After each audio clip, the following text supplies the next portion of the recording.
Hey, last night, the last scheduled pro baseball game took place on a historic corner on 13th South in Salt Lake City. Maybe you were there.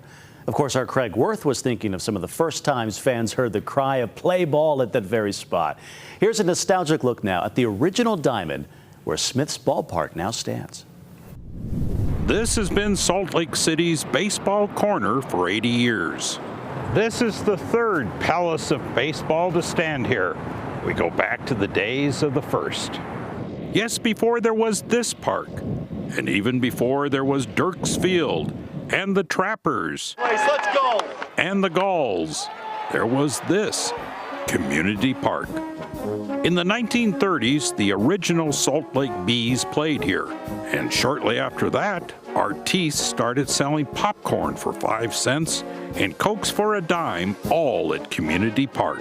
When you are under excitement like that, you eat more than you would at home. You go to the ballpark, you eat a bag of peanuts, 2 or 3 hot dogs, and a couple of pop. If you do that at home, you die of indigestion. It was a great way to spend a day with the Bees. They were our boys. Most grew up playing ball in warm southern states and had never been to Utah before the nights at Community Park. One man who sat in the old rickety press box remembered them. The late John Mooney, the legendary Tribune sports editor, says the players were generally homesick. They were so happy to see a newspaper guy who asked them a question that we used to have to almost drive them out of the office. They'd be up here all the time. They didn't have any money, and they'd want to come up and look at the newspaper files and look at the negatives, see if their picture was in the paper. But then the scoreboard was blank. The war came and minor league baseball was suspended. However, Community Park was not empty.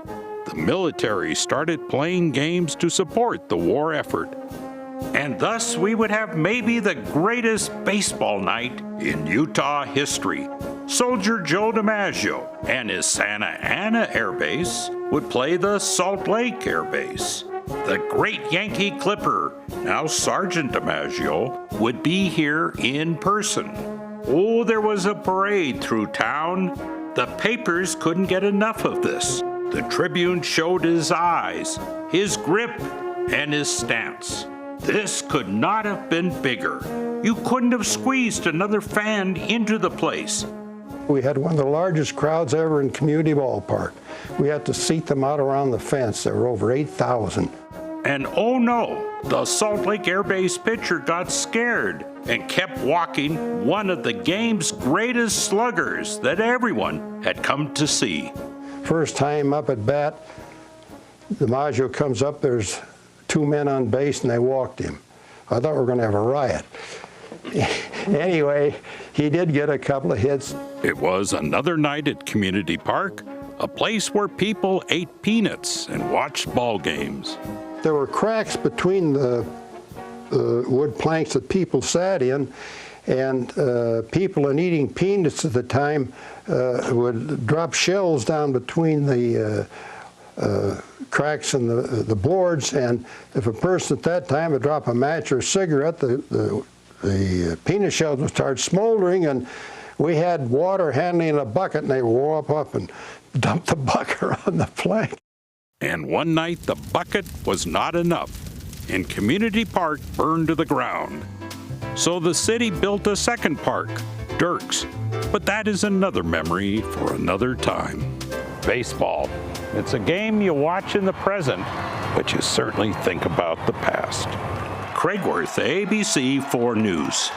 Wow, a lot of history on that spot. So many great memories at that ballpark. I've only been here since 2005 when it was Franklin Covey, Franklin Quest, Smith's.